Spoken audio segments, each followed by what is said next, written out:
At my parents' house, my 7-year-old son sat at a table filled with sausage, eggs, and pancakes, with nothing on his plate. "He's not part of the family," my father said. "He's just visiting." They let him go hungry for 2 days while they fed my sister's kids like royalty. When I confronted them, my mother rolled her eyes and said, "We didn't sign up to raise your child."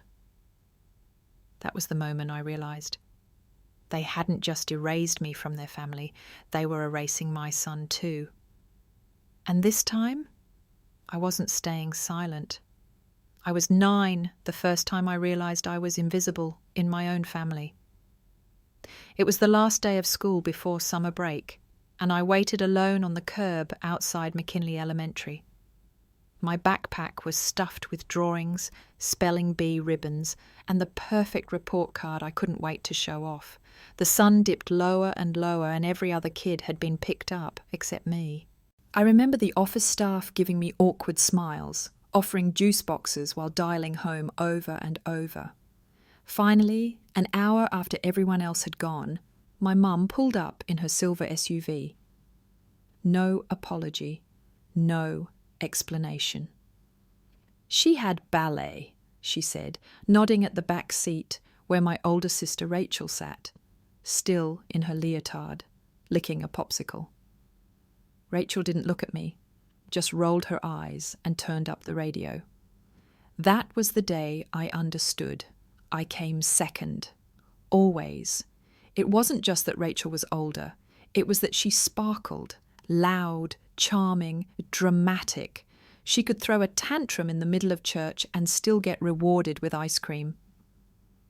I, on the other hand, was the easy child, the quiet one. I coloured inside the lines, said please and thank you, and put myself to bed when they forgot. But being easy didn't mean being seen. It meant being overlooked. By the time I was 11, I stopped telling them when I won things. I didn't mention it when my teacher nominated me for a youth writing competition. I just forged the permission slip and mailed it in myself. I won second place. They never knew. Rachel, meanwhile, failed algebra 3 times in a row and still got a "we're so proud of you for trying" dinner. At 14, I baked my own birthday cake. They'd forgotten again, too busy planning Rachel's trip to Europe for her senior year. I told myself it didn't matter. That cake mix is cheap and candles are just wax. It did matter. The first time I really spoke up was at 16, when I asked my dad why Rachel had a car and I didn't. He looked up from his newspaper and said, "She needs it for all her activities. You don't go anywhere." I did go places. I had a weekend job, debate practice, and tutoring sessions, all of which I'd arranged on my own. I just didn't broadcast it. Didn't think I had to. Apparently I did. When I graduated high school, valedictorian by the way, my parents were out of town. A cruise. Their trip had been planned for months. Rachel posted a blurry screenshot of my speech on Facebook and added the caption, "Eleanor being a nerd again." Nobody in my family commented on it. It wasn't until I had Noah that I understood the depth of what had happened to me. Holding him in my arms, fresh and blinking and mine, I looked down at this tiny, vulnerable soul and realized no one had ever looked at me the way I looked at him. Not my mother, not my father. I was born into a house, not a home. And that's when the vow happened. I didn't speak it aloud, but I carved it into my soul. He will never feel the way I felt, not if I can help it. I shielded him from the worst of them for as long as I could. Polite birthday visits, brief phone calls, nothing overnight, nothing too deep. My parents sent him gifts, usually things he didn't like. Rachel dropped off hand-me-downs that smelled like perfume and regret. Still, I told myself it was enough. A buffer, a boundary. I could protect him from what I never had a name for, being treated like an obligation, not a joy. But boundaries get tested. And when the fire happened, when the faulty wiring turned our apartment into a smoke-drenched skeleton, I let exhaustion win. I let them in. They said it was temporary, just until you get back on your feet. I said yes. And in that yes, I broke a promise I didn't even know I'd made to my son. Because sometimes it's not fists or screams that hurt the most. It's being fed the lie that you're loved, while slowly being starved of every proof of it. I should have remembered that. I should have remembered who they were, but I was tired, desperate, and human, and in the end, that's what they counted on. They say memory is a funny thing. It blurs the sharp edges, smooths out the cruel parts. But mine remembers with perfect clarity, especially the quiet. My parents were masters of silence. They didn't yell, they didn't slam doors, they didn't punish with belts or bruises. They punished with stillness, with eyes that looked past you like you weren't there. I could walk into a room and feel the temperature drop, all because I'd forgotten to refill the ice tray or spoken during one of Rachel's important stories. The cruelest part wasn't their anger, it was their indifference. Once, when I was about 12, I had a stomach bug that kept me up all night. I remember lying on the bathroom floor, too dizzy to move, calling out faintly. I must have passed out because I woke up hours later to daylight and an empty house. A note on the fridge read, "At Rachel's tennis tournament, left early, sandwiches in the fridge." No one had checked on me. No one had noticed I wasn't in bed. That day, I realised something important. If I disappeared, they wouldn't grieve. They'd rearrange the furniture and carry on. Rachel, on the other hand, was irreplaceable. She could do no wrong, even when she was clearly in the wrong, caught sneaking out at 15. She's just going through a phase. Totaled the family car at 17? Well, at least she's okay. I got grounded once for being rude when I asked why she never faced consequences. I began to wonder if they even liked me. Not loved, liked. Love, after all, can be claimed out of duty. But liking someone, that's a choice. And they never chose me. College was my first taste of air. Real air. I went out of state on scholarship and never looked back. For 4 years, I didn't come home for Thanksgiving. I said I had work. I didn't. I just didn't want to sit at a table where I was treated like the forgotten napkin. They didn't notice I was gone. I met Noah's father during that time, a gentle, quiet man named Daniel. We weren't a forever match, but for a little while, he gave me a kind of softness I'd never had. We split shortly after Noah was born, but he remained present, faithfully, generously. A better father to Noah than mine had ever been to me. When I introduced Noah to my parents for the first time, he was 2. My mum pinched his cheeks and said, "He doesn't look like you." My dad asked if Daniel was still in the picture. Then Rachel arrived, and suddenly it was all about her kids, showing off their gymnastics medals and piano videos on her phone. Noah toddled off to the corner and played by himself. I remember watching him, this perfect little boy, sitting quietly with his toy truck while no one noticed him. And in that moment, my childhood snapped into sharp, painful focus. I was watching it happen again. And this time it wasn't me they were erasing, it was him. That night I cried in the car. Not because they ignored him, but because I'd allowed it. Because I'd walked him into the same fire I'd barely escaped from.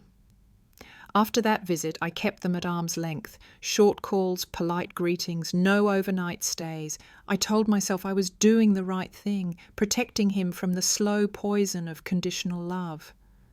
But a part of me, ashamed and tired, still longed for reconciliation, still wondered if they might one day change. Spoiler, they didn't. Still, I clung to scraps. A decent birthday call, a polite thank you note. One Christmas, my mum sent Noah a sweater. It was 2 sizes too small, and the name tag inside said Max, Rachel's youngest, but I pretended it was a mistake, that it wasn't a hand-me-down repackaged to save face, because pretending is what I was trained to do. Then came the fire, not metaphorical. real. An electrical short in our building sparked a blaze that turned half the structure to ash and the rest to smoke damage. Noah and I escaped unharmed, but we were suddenly homeless. Temporarily, yes, but terrifying nonetheless. Friends offered couches. The insurance company promised hotel coverage, but rooms were tight and the wait list was long. That's when the phone rang. It was my mother. "Bring him here," she said. "We've got space." I hesitated. "It's just a few days," she added. "We'll treat him like our own." The words echoed strangely in my ear, like a promise made too easily, like a trick. Still, I said yes, because I was tired, because I wanted to believe, because somewhere deep down, a part of me still hoped to be seen, not just as a daughter, but as a mother worth trusting. That yes would haunt me for the rest of my life. The next morning I packed everything Noah might need, with the kind of precision usually reserved for disaster response. His favourite pyjamas, the hypoallergenic lotion he needed after baths, a folder with his medical records and food allergies printed in bold letters. I even included a handwritten schedule, meal times, nap times, his reading routine, bedtime stories. I labelled everything. I added backup snacks. I packed love into every zipper. It felt like sending him off to war.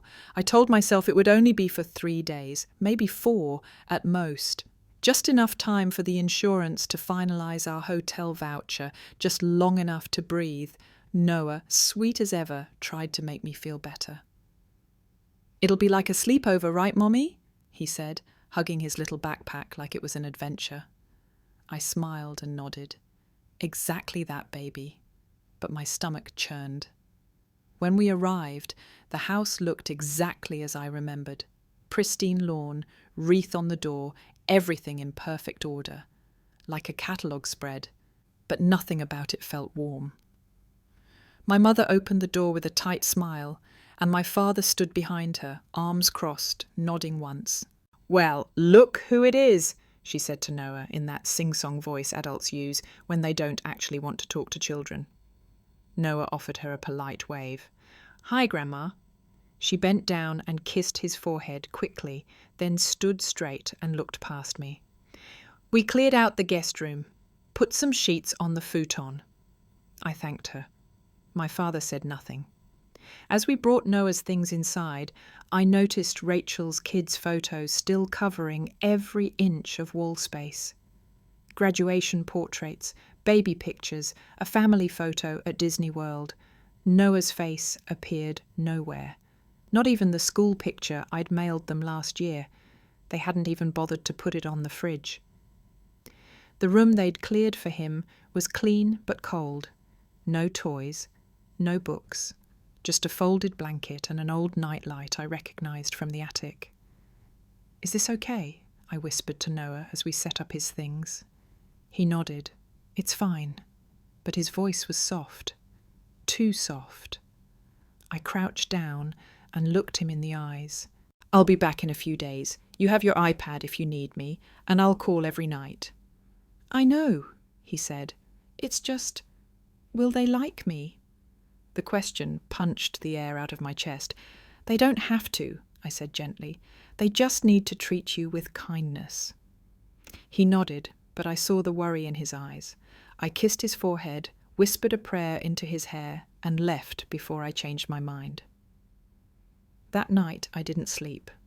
I stared at my phone, waiting for it to buzz with bad news. It didn't. When I called to say goodnight, Noah sounded a little tired, but okay. "We watched a movie," he said. "It was loud." I asked what he had for dinner. He paused. "Crackers." Crackers. I wanted to scream, but I told myself maybe they didn't have time to cook. Maybe tomorrow would be better. I repeated that like a mantra. The next day I called again. Noah's voice was softer, sleepier. "What did you eat today, baby?" He paused again. "Same, crackers." I sat straight up in bed. "What else?" I asked, trying to keep my tone calm. "Papa said lunch is for family," he whispered. My vision went white. I ended the call, heart pounding, hands shaking. I couldn't breathe, couldn't think. All I could hear was that one sentence echoing like a curse. Lunch is for family. They were doing it again. Not just to me, but to him, my child, my baby. The person I swore I'd protect from every wound I hadn't healed. I didn't pack another bag. I didn't call ahead. I just got in the car and drove through the night. Every mile felt like a countdown to some final, irreversible truth. By sunrise, I was parked outside their house, engines still running, pulse hammering in my ears. I didn't knock. I walked in. And what I saw made me want to burn the place down. The smell hit me first, rich, buttery, almost comforting, pancakes, sausages, eggs sizzling in a pan, the kind of breakfast made for celebration, or family. My stomach twisted. I stepped into the kitchen and time froze. My father was seated at the head of the table, halfway through a towering stack of pancakes, syrup dripping down his fork. My mother stood at the counter, sipping coffee, flipping through a magazine like it was any other morning, and at the far end of the table, my son sat in silence, his small frame slouched, an empty plate in front of him. No utensils, no napkin, no food. "Noah?" I said, voice sharp, cutting through the room like a blade. He looked up slowly. His face was pale, his eyes dull. "Hi, Mommy," he whispered. I turned to my mother. "Where's his food?" She didn't even blink. "He already ate." "No, I didn't," Noah said softly, eyes still downcast. My father snorted. "He had some crackers yesterday. He's not starving." I stared at them both. My mind couldn't process the disconnect, the casual cruelty layered over the normalcy of breakfast, like this was all completely acceptable. "You let him sit here and watch you eat?" "He's fine," my mother replied flatly. "We didn't think he'd want a big breakfast." "He's 7, I said, my voice trembling. "He needs food. He needs care. We said we'd let him stay," she interrupted. "That doesn't mean we're responsible for entertaining him." "He's not a guest at your Airbnb," I snapped. "He's your grandson." That's when my father stood. "Don't start, Elena. This is exactly why we don't see you. You always turn everything into drama." "No, Dad. Drama is starving a child because you don't feel like acknowledging him." "We didn't starve him," he shot back. "He had food. He just didn't get what he wanted." "It's not about what he wanted," I shouted. "It's about what he needed." The kitchen fell silent. Noah flinched at my raised voice. I took a breath, swallowed the scream building in my throat, and walked over to him. He reached for my hand immediately, holding it tightly, like he was afraid I'd disappear if he let go. I knelt beside him, heart breaking at how small he looked. "We're going home, okay?" He nodded, eyes wide and wet. As I helped him out of the chair, my mother scoffed. "You're seriously making a scene over some crackers?" I turned slowly.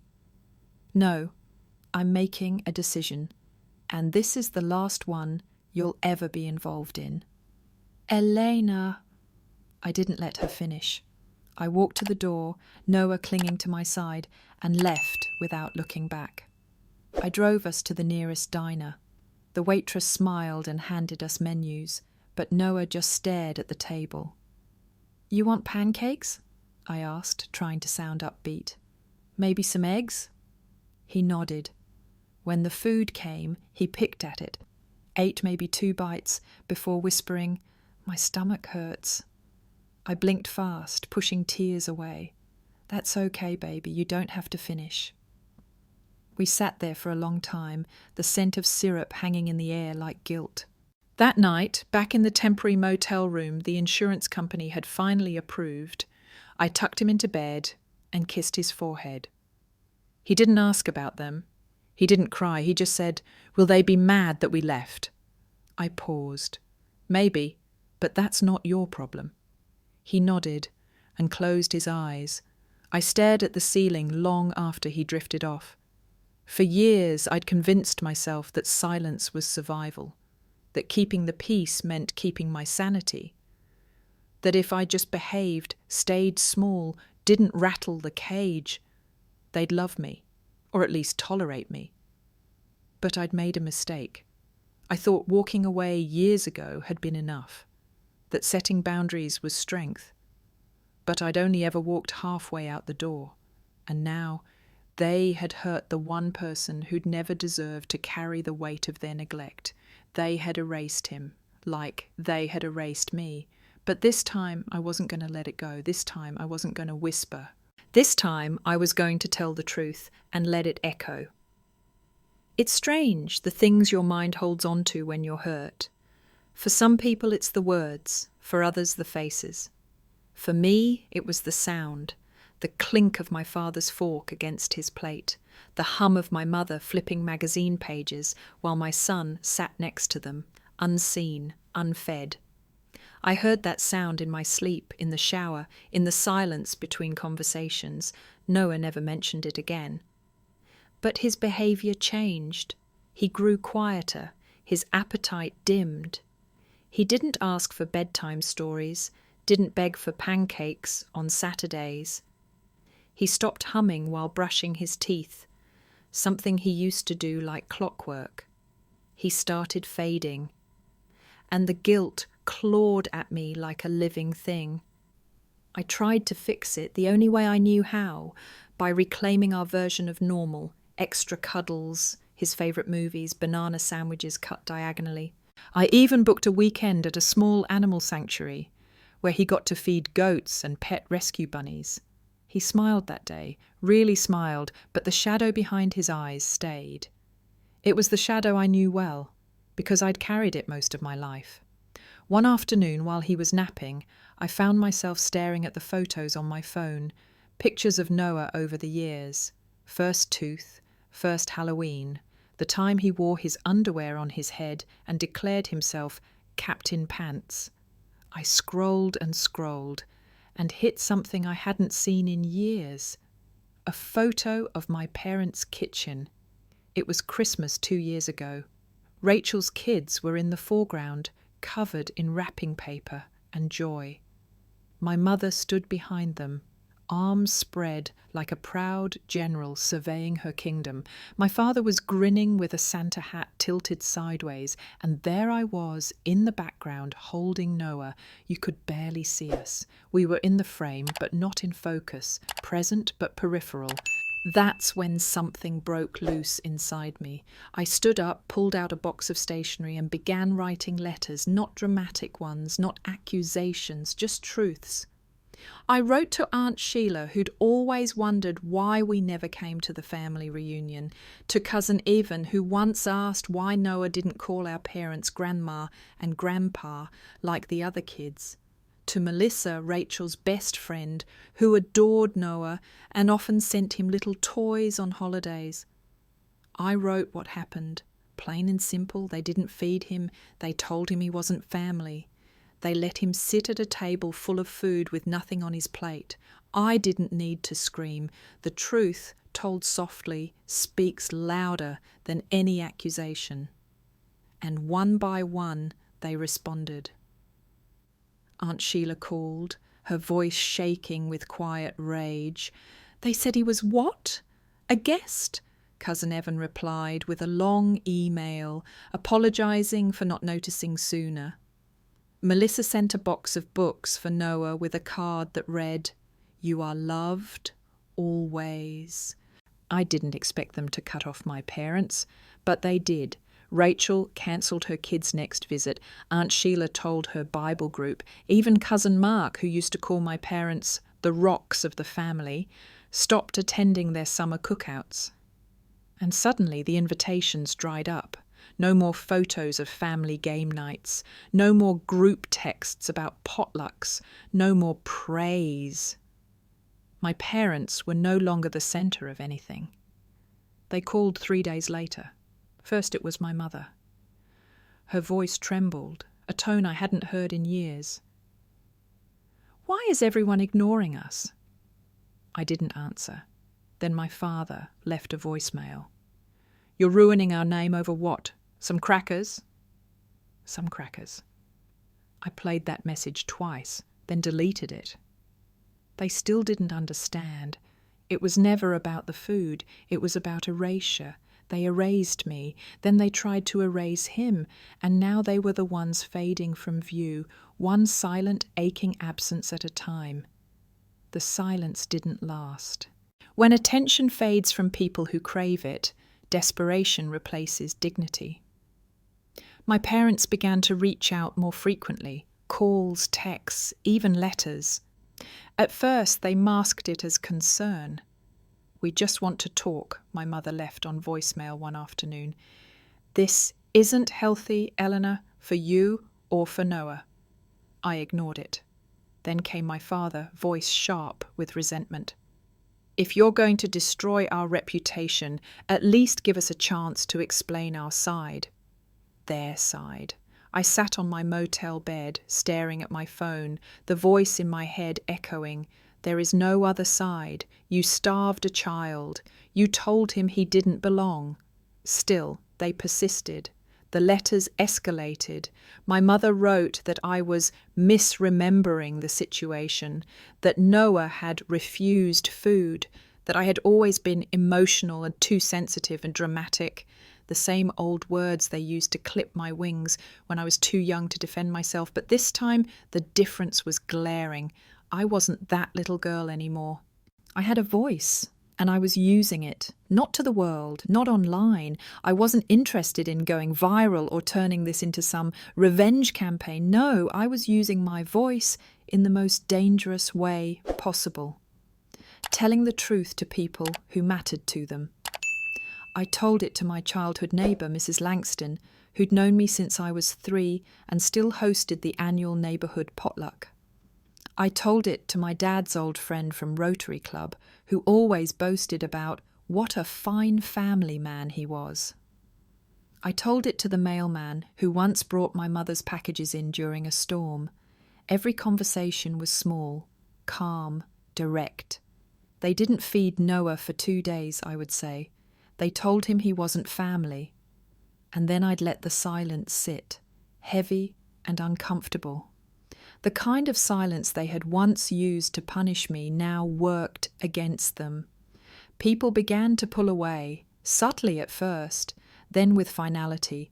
The flow of admiration dried up. Their image, once polished and pristine, began to dull. My mother called again. This time she cried. "I didn't think it would spread," she sobbed. "I didn't think people would stop inviting us." Still no apology, just mourning, not for what they did, but for how it looked. That's when I realized something fundamental. They weren't sorry they hurt us. They were sorry we told people they did. Their sorrow wasn't rooted in remorse, it was rooted in exposure. They wanted to fix the optics, not the truth. And that's when the second twist came, because I hadn't yet touched what they loved most. Not me, not even Rachel. It was the house, their pride and joy, the colonial-style 2-story with the perfect hedges and antique shutters. My dad used to mow the lawn in dress shoes. My mother once told me, "This house will stay in the family forever." I used to believe her. I thought maybe one day Noah might ride his bike down the same driveway I did, that I'd bring him here for holidays, safe ones, warm ones, but now all I wanted was for him to forget that place ever existed. And still they clung to it.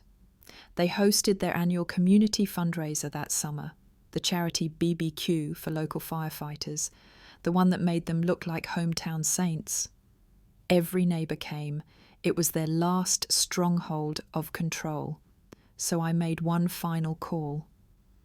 To Mrs. Eileen Carlton, my 4th grade teacher. Kind, sharp-eyed, and unafraid of polite cruelty. She'd once told me, "You have more kindness in your pinky than most people have in their entire bodies. Don't let them shame it out of you. I told her everything, just the truth. No fire, no embellishment, just, they didn't feed Noah. They told him he wasn't family. She was quiet for a moment. Then she said, "That's not a family, that's theatre." And on the day of the fundraiser, she showed up in a t-shirt that said, in bold black letters, "Family feeds, even when it's hard." When my mother approached with a tray of lemonade, Eileen looked her dead in the eyes and said loudly, "So sorry I didn't bring my grandson. I assume children who aren't blood aren't welcome here." The crowd froze. My father tried to laugh it off, stammered something about misunderstandings, but the damage was done. The mask cracked. And behind it, people saw the truth. Not a family, a performance. After the fundraiser, things began to unravel quickly. The whispers started first. Small, cautious questions passed between neighbours like forbidden prayers. Did you hear what they said to her grandson? Was it really 2 days without food? Why would they do that? My parents, once the darlings of the block, now stood at the centre of every quiet scandal. I didn't have to do anything else. I had lit a single match of truth, and their carefully constructed paper house began to smoulder. They tried damage control, of course. My father doubled down on charm, hosting spontaneous neighbourhood dinners. My mother baked pies and dropped them off uninvited. But it was too late. The shift had already occurred. The people they once relied on for validation now looked at them with guarded eyes, and it ate them alive. My mother left another voicemail, this one brittle and breathy. "I made a mistake," she said. "I didn't think it would spread. I didn't think people would believe it." Again, no mention of Noah, no apology, just shock that their reputation wasn't bulletproof. But I wasn't finished, because there was still something they clung to, desperately, silently. Control. They couldn't control me anymore, and they certainly couldn't control Noah. But they still had one weapon left, the narrative. So they began rewriting history. Word spread through the extended family that I had exaggerated, that I was always emotional. And they hinted that Noah had behavioural issues, that I'd overreacted to a miscommunication. It was textbook manipulation, twist the story, cast doubt, recenter themselves as victims. They didn't know I was one step ahead. Every letter I'd sent, every conversation I'd had, I had documented. I hadn't done it for revenge. I'd done it to protect the truth from their revision. So when my cousin Becca texted me, "Hey, your mum says this whole thing got blown out of proportion. Is that true?" I simply forwarded her a screenshot of the food schedule I'd left, the allergy sheet, the texts confirming they'd accepted to care for Noah.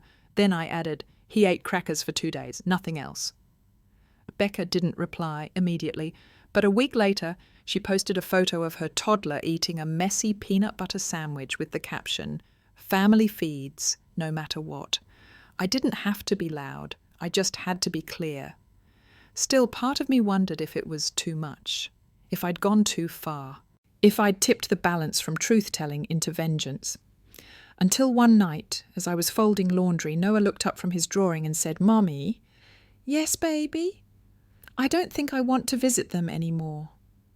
I froze. He was colouring a dinosaur, green and clumsy, with a crooked smile. His voice was calm, not angry, just certain. "Okay," I said, kneeling beside him. "Can I ask why?" He didn't look up.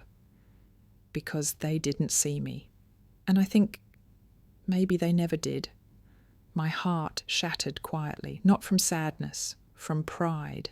He knew. At 7 years old, he knew what took me 3 decades to understand.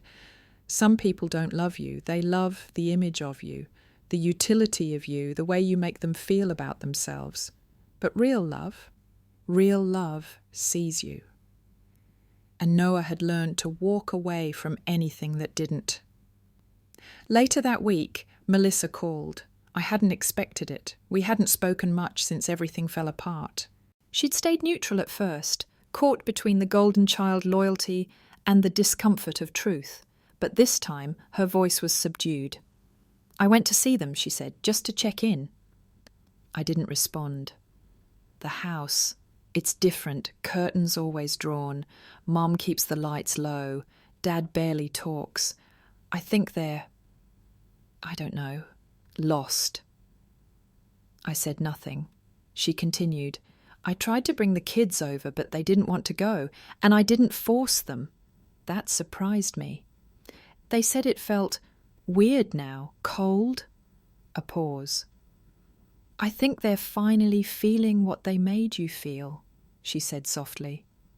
I didn't agree. Not out loud, but I knew she was right. They were hungry now, not for food, but for the admiration, the control, the illusion they'd built so carefully. And that hunger, it was finally theirs to carry. After Melissa's call, I didn't feel triumphant. I felt tired. Exhaustion that sat deeper than the body, a weariness stitched into the soul. I had spent so long bracing for impact, defending myself from invisible attacks, walking on emotional landmines with the people who were supposed to protect me, and now that it was all falling apart, the quiet felt like a void, not a victory. But sometimes justice isn't loud, it's just still. A few days later, I stood in the hallway of our temporary apartment, sorting through a stack of mail. Mixed in with the coupons and bills was a small, heavy envelope addressed in my mother's handwriting. I debated throwing it out, but I opened it. Inside was a single photo. It was from years ago, me and Noah at the beach, both of us mid-laugh, wind in our hair. It wasn't a posed photo. Someone must have taken it without us noticing. On the back, in shaky pen, were 4 words: "We missed this version." No explanation, no apology, just a snapshot of what they'd lost. I placed it on the counter, face down, because what they missed wasn't us. It was the version of us that stayed quiet. The one that tolerated crumbs and called them blessings. That version no longer existed. Not in me, not in Noah. A week later, Noah asked if we could drive by their house. The request surprised me. "Why?" I asked, gently. "I just want to see it." I didn't want to say yes. I didn't want him near that place again. But his tone wasn't curious. It was final, like he needed to witness something with his own eyes to let it go. So we went. We parked across the street. The once perfect lawn was overgrown. The hedges trimmed unevenly. One of the porch lights flickered like a forgotten signal. The house didn't look haunted, but it felt hollow. No laughter, no movement, just stillness. Noah leaned his head against the car window. "It looks smaller." I looked too. "It does." We sat in silence for a while. Then, without turning to me, he said, "I'm not hungry anymore." The words sat between us, heavy and tender. I reached over and took his hand. "I know, baby, neither am I." That night, after I tucked him in, I sat at the table alone with the photo my mother had sent. I thought about what she'd written. "We miss this version." The irony was bitter, because the version they missed wasn't real. It was sculpted from silence and duty, masked by holidays and polite smiles. It was a version of me who never said no, never demanded better, never protected herself, let alone her son. That version had died the moment I saw Noah sitting at their table, plate empty, heart shrinking. I picked up the photo, tore it down the middle, and dropped it into the trash. Because I wasn't mourning them anymore. I was mourning the years I spent trying to be enough for people who didn't know how to love without conditions. The next day I started something new, not big, just honest. I sat with Noah and we made a family photo wall, not for anyone else, just for us. I let him pick which pictures to frame. He chose silly ones, us with whipped cream on our noses. Him in a superhero cape, Me laughing with ice cream dripping down my shirt. He chose joy, and I followed. Later that night, he pointed to one frame. "Can this be our family tree?" I looked at it, just the two of us. I smiled. It already is. The house that raised me was now a shell, but the home we were building, it was real, messy, loud, loving, and no one would ever sit at our table with an empty plate again. There's a saying I once read, sometimes you don't get closure, you just learn to live without the door. That's what life began to feel like after the fallout. A hallway with no doors, just open space, light filtering in through cracks I didn't know existed. It wasn't peace, not yet, but it was freedom, a quiet sort of permission to finally be whole without permission. And for the first time in my adult life, I allowed myself to imagine a future that didn't include them. No more holidays filled with stiff smiles, no more apologies made on behalf of their cruelty. No more squeezing myself into the shape of a daughter they might one day love properly. Noah was the blueprint now, his needs, his joy, his sense of safety. So we started again, slowly. We moved out of the temporary apartment into a small townhouse on the edge of town. It wasn't fancy, but it had a sunny kitchen and a patch of backyard where Noah could plant his dino garden, as he called it. He stuck plastic T-Rexes into the soil between marigolds and carrots. Every morning he'd check if they'd grown overnight. I didn't correct him. Some fantasies are worth feeding. I enrolled him in a new school, one with smaller classes, gentler teachers. On his first day, he turned to me and asked, "Will they be nice to me here?" My heart clenched. "Yes, baby, they will." He paused, then added, "Even if I don't do everything right?" I nodded, blinking fast. "Especially then," he smiled. And it was different this time, not the cautious, watchful kind. It was full, unafraid. We were both healing. One Tuesday morning, while I packed his lunch, my phone buzzed. It was a number I didn't recognize, local. I hesitated before answering. "Elena?" My father's voice. I froze. "Can we talk?" There was a time when those 4 words would have melted me, made me hopeful, eager, childishly desperate, but not now. "About what?" I asked, my voice flat. "About everything.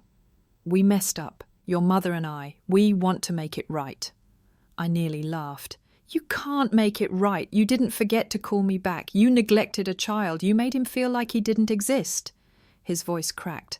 "It wasn't supposed to happen like that. We didn't think it was a big deal." "That's the problem," I said. "It wasn't a big deal to you." Silence. Then quieter. "Can we see him? Just to say sorry?"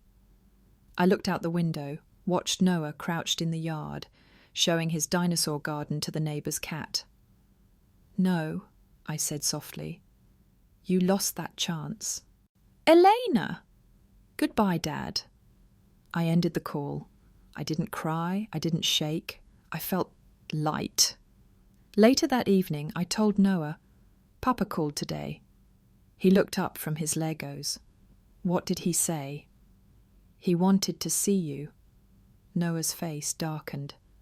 "Do I have to?" "No, sweetheart. Never." He nodded. "Good. I don't want them to forget me again." I sat beside him, pulled him close.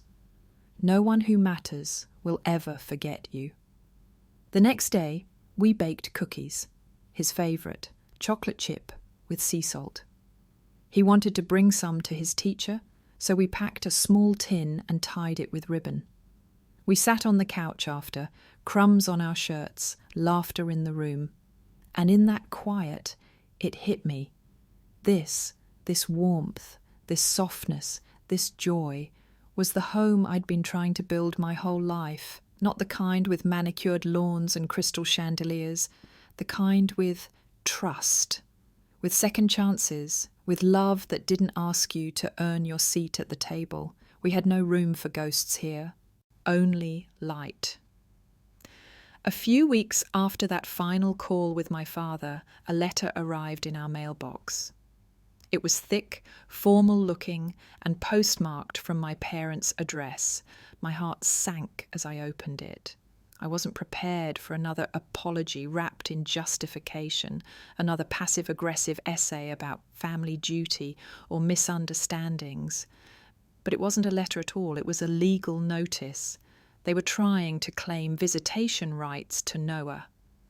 At first I laughed, one of those hollow, disbelieving laughs that rises from the chest when reality feels too absurd to be real. But that laugh turned into a tight knot in my stomach. They weren't just reaching out now, they were fighting for control, again. I called my lawyer. She read the document, sighed, and said, "They're trying to scare you. This won't hold up in court." "But it could," I whispered, suddenly overwhelmed. "They're not doing this because they care. They're doing this to punish me." "And that's how abusers work," she said gently. "When they lose access to you, they try to access what you love." That sentence stuck with me. It echoed later that night as I lay awake, watching Noah sleep. He'd kicked off his blanket again, one leg hanging off the bed, hair stuck to his forehead from sweat. I fixed his blanket and kissed his temple, whispering a silent promise. "They won't get near you. Not again, not ever."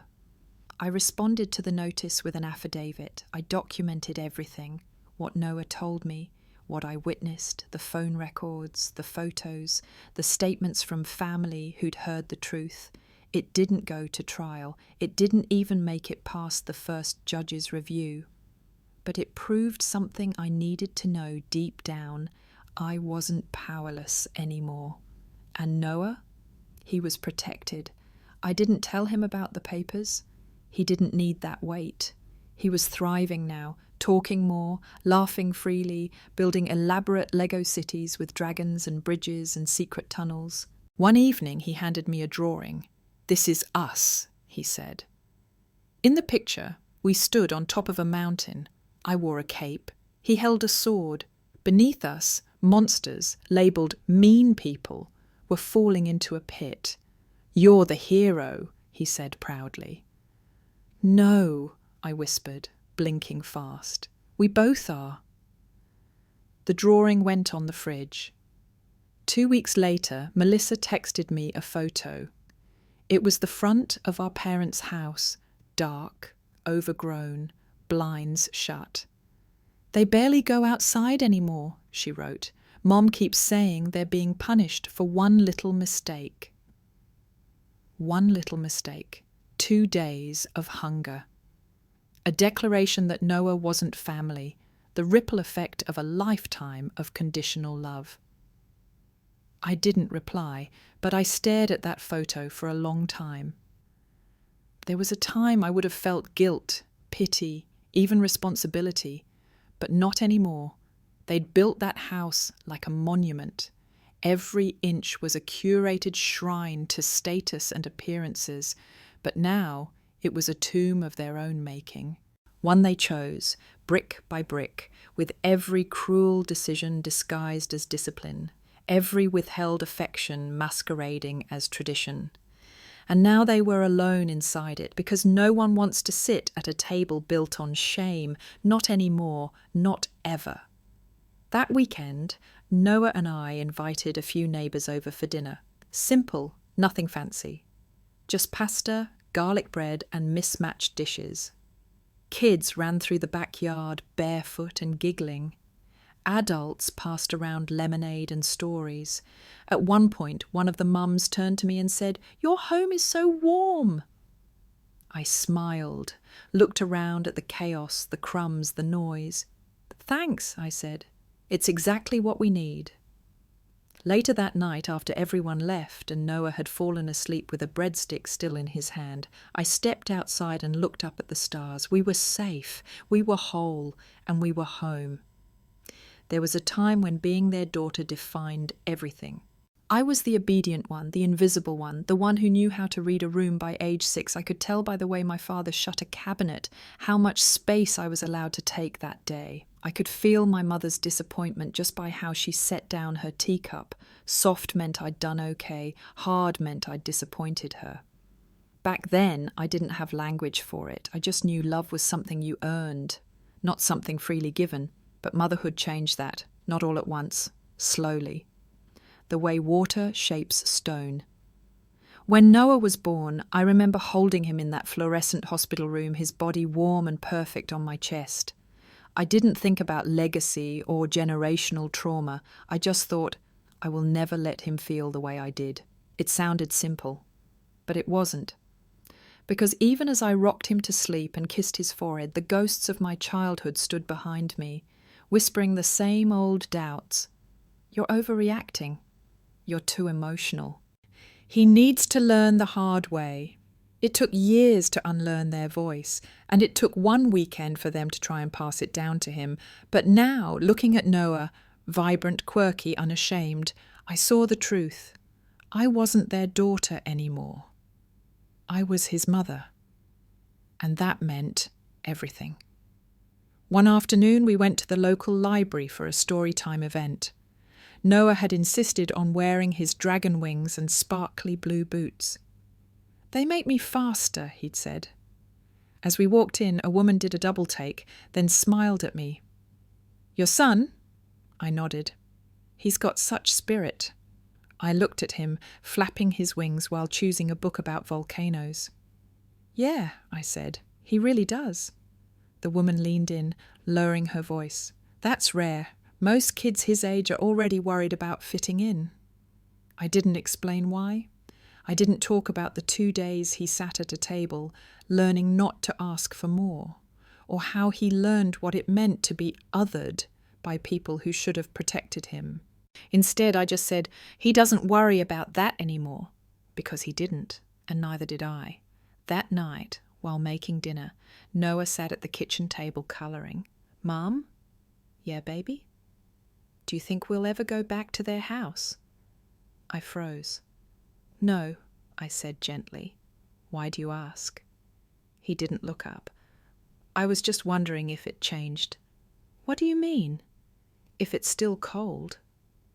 I put the spoon down and walked over, crouching beside him. It might look different on the outside, I said carefully, but some places don't change inside, not really. He nodded slowly, accepting the answer in the way kids do, not because they fully understand, but because they trust the person giving it. Then he added, I don't want to be where it's cold. I want the warm place. I smiled. You're already there. A few days later, while sorting through old boxes in the garage, I found something I hadn't seen in years, a scrapbook my mother made when I was little. It was filled with perfectly arranged photos, birthday parties with themed cakes, ballet recitals, vacation snapshots where everyone smiled on cue. It was curated to look like love. But as I flipped through the pages, I didn't feel nostalgia. I felt grief. For the little girl in those photos who thought being included meant being loved, who smiled wide and coloured inside the lines and still wondered why it was never quite enough. I closed the book and placed it in the donation bin. Some stories didn't need to be preserved. Later, when Noah came into the garage, he saw me labelling boxes. Are we getting rid of stuff? Some of it, I said. Things we don't need anymore. He held up a tiny figurine from one of the boxes, a porcelain ballerina I'd once begged for as a child. Even this? I looked at it, delicate, breakable, a symbol of a girl who danced for approval. Yeah, I said, even that. He placed it in the box with care. Then we high-fived, as if we'd just buried a ghost. Spring came early that year. The air turned soft, the trees blushed pink, and Noah's dino garden, despite its plastic guardians, sprouted its first green shoots. He ran outside barefoot, hands in the soil, eyes wide with wonder. Mom, it's growing! I stepped onto the porch with my coffee, watching him kneel beside the tiny sprouts like they were ancient treasures. Told you, I smiled. Even weird little gardens bloom if you give them light. He beamed, then asked, "Can we build a sign, like a real one?" "Of course." So we spent the weekend painting a wooden sign that read, "Noah's Garden of Kind Things." It felt right. Later that evening, as we roasted marshmallows over a small backyard fire pit, Noah looked up at me and asked, "Do you think they miss us?" The question sat between us like smoke. "I think they miss the version of us that didn't ask questions," I said carefully. He nodded slowly, brow furrowed. "So they don't miss me?" "Oh, baby!" I pulled him close. "I think they miss what you gave them, not who you are." He thought for a moment. "Like when people miss their phone, but not the person they were talking to." I laughed, surprised by the brilliance of his analogy. "Exactly like that." He nodded. "Then I'm glad we hung up." I hugged him tighter, the fire casting dancing shadows on our faces. Because that was the heart of it. We'd hung up, we'd walked away, and in doing so, we'd rewritten our story. Not a perfect story, not without scars, but one with soft chapters and laughter and second chances. A few weeks later, the final twist came. A certified envelope arrived at our new house, addressed to me in my mother's sharp, practiced cursive. Inside was a formal letter, no greeting, no warmth, stating that they were formally surrendering their request for visitation, effective immediately. At the bottom, my father had scrawled a note. "You got what you wanted." I read it twice, then again, not because I was confused, but because it was the clearest proof yet. They never wanted a relationship. They wanted compliance, and when they couldn't have that, they walked away, not out of love, out of ego. I showed the letter to Melissa, who'd come over to drop off a book Noah had left at her house. She read it, exhaled slowly, then looked up. "I'm sorry." I shook my head. "You don't have to apologize for them." "I'm not," she said. "I'm apologizing for not seeing it sooner." We sat in silence for a minute, both sipping tea. Then she asked, "Do you ever think about forgiving them?" I didn't answer right away, because forgiveness is a tricky thing. It's not always a gift for the other person. Sometimes it's a door you open for yourself. "I think about it," I said, "but not for them." She nodded. "That makes sense." When she left, Noah climbed onto my lap with a picture he'd drawn, us, again, standing on top of the mountain. This time there were others with us, our neighbours, his teachers, even Melissa. "What's this?" he grinned. "Our village, because you said it takes one." It does. It takes a village to raise a child, and sometimes it takes losing your family to find your community. I kissed his cheek. "You're my favourite villager," he giggled. "You're the queen!" And in that moment I realised the truth. I was no longer the girl trying to be the daughter they wanted. I was the mother building something better. Not a legacy of silence, but of voice. Not a house of glass, but a home of roots. Noah's laughter rang through the room like a promise. Not that everything would be perfect, but that everything would be real. And that, I finally knew, was enough. Noah's 8th birthday crept up quietly, tucked between rainy days and the smell of baking bread. He didn't ask for much, just a picnic. Outside under the sun, with peanut butter and banana sandwiches, the same meal he hadn't gotten at their house, the same one he now called his favourite. So we planned it. We invited the neighbours, his classmates, Melissa and her kids. We picked a spot in the local park where the trees curved like arms over a small hill and the breeze smelled of grass and something sweet. Noah insisted on helping make everything, mini sandwiches, fruit cups, even lemonade from scratch. "We need the real stuff," he said, squeezing lemons with both hands, "not the kind from the bottle." I laughed. "Only the real stuff from now on." He grinned, his front tooth missing, cheeks dusted in flour. There was a light in his eyes I hadn't seen when he was 7, a softness, yes, but also certainty, like the soil beneath his feet finally felt solid. The day of the picnic, the sky cleared. Noah wore a crown made of cardboard and tinfoil. His friends ran circles around him like happy satellites. There were games and music and too much cake. Melissa brought a homemade banner that read, "To the bravest boy we know." At one point, I caught Noah sitting on the picnic blanket, sandwich in hand, watching the chaos with a small smile. "You okay, birthday boy?" I asked, sitting beside him. He nodded. "Yeah, just thinking." "About what?" He shrugged. "How this is the opposite of hungry." I blinked. "What do you mean?" He looked up at me, crumbs on his chin. "Remember when they didn't feed me? I didn't just feel hungry in my belly. I felt it everywhere." I swallowed hard. He wasn't saying it to make me sad. He was stating a fact, like kids do when they've grown into a truth bigger than themselves. "But now," he continued, "I feel full, even before eating." I wrapped my arms around him, holding him tight. "That's what love feels like." He leaned into me. "It tastes better than sandwiches." The party went on into the late afternoon. When it ended and the last balloon floated off into the sky, we packed up slowly, savouring the stillness. Melissa stayed behind to help. As she folded up the blanket, she said, "They would have hated this." I glanced at her. "Why?" She shrugged. "Too loud, too messy, too happy." We shared a look, an understanding that didn't need words. Then she added, "You did it, you know." "Did what?" "You broke it, the cycle. You stopped it from reaching him." I didn't answer right away, because for the longest time I wasn't sure I had.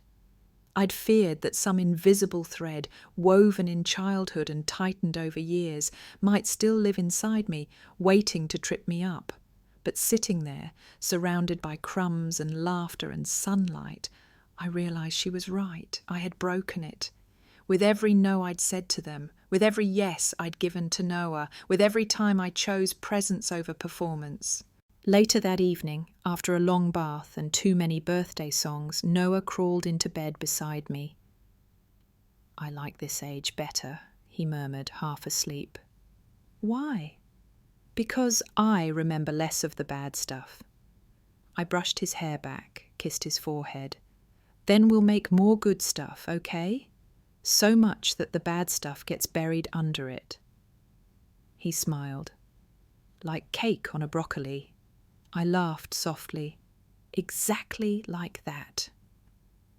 As he drifted off to sleep, I whispered a promise I hadn't dared speak out loud before. "You will never go hungry again, not in belly, not in heart, not in worth, and neither will I." 2 weeks after Noah's birthday picnic, we received a small package at the door. No return address, but I recognized the handwriting immediately. Elegant, slanted, controlled. My mother. I stared at it for a while, fingers hovering over the seal, unsure whether to open it or throw it away. I didn't want her words, didn't need them. But something in me, curiosity or closure, pushed me to break the tape. Inside was a single object, a silver spoon. It was the one they used to hang above the kitchen sink growing up, engraved with the family name and a meaningless quote. "Home is where roots grow deep." There was no note, no explanation, just the spoon, an artifact of a life I no longer belonged to. I placed it on the counter and walked away. That night, while clearing dinner, Noah spotted it. "What's that?" "A spoon," I said plainly. "Where's it from?" I hesitated. "From the house where I grew up." He looked at it curiously, then back at me. "Do you want to keep it?" And that question, simple, innocent, hit harder than anything my parents had ever said. Did I? Did I want to keep anything from them? Any relic of their love, their legacy, their version of family? I picked up the spoon, its surface cold and polished, reflecting a warped version of my face. No, I said finally. I think we're good without it. He nodded. We already have spoons anyway. We laughed. And together we walked outside and buried it in the garden beneath the marigolds, not as a keepsake, as a funeral. The next morning, Noah placed a small stone on top of the spot. He'd painted it green with little yellow stars. This is where the old family ends, he declared proudly, and the new one grows. I didn't cry. Not then. I waited until he'd gone to school, and then I stood alone by the patch of earth, hand pressed to my chest, heart too full for silence. The final tether had been cut, and I felt lighter. Later that week, I printed the photo Noah had drawn of us on the mountain, the one with our village standing tall beside us, and framed it on our living room wall. It was crooked and colourful and absolutely perfect. Everyone who came over noticed it. "That's your family?" a new neighbour asked. "Yep," I said. "All of them?" "Everyone that matters." Because family isn't built on blood, it's built on kindness, on choice, on who shows up when you're tired and scared and sitting at the edge of something too heavy to hold alone. It's built on people who feed you, your stomach, your spirit, your worth. And I had finally learned the difference. That weekend, Noah and I made pancakes, just the two of us. He flipped them clumsily, giggling when batter hit the floor. "Oops," he laughed. "That one's for the ants." We ate on the porch in our pyjamas, syrup sticky on our hands, sunshine warming our feet. Halfway through, he looked at me and said, "Do you think pancakes ever feel lonely?" I smiled. "Not if they're with the right people." He nodded, satisfied. "Good, 'cause these ones are with us." And they were. So was I. I was no longer the girl starved for love. I was a mother, whole, rooted, fed. And we were full.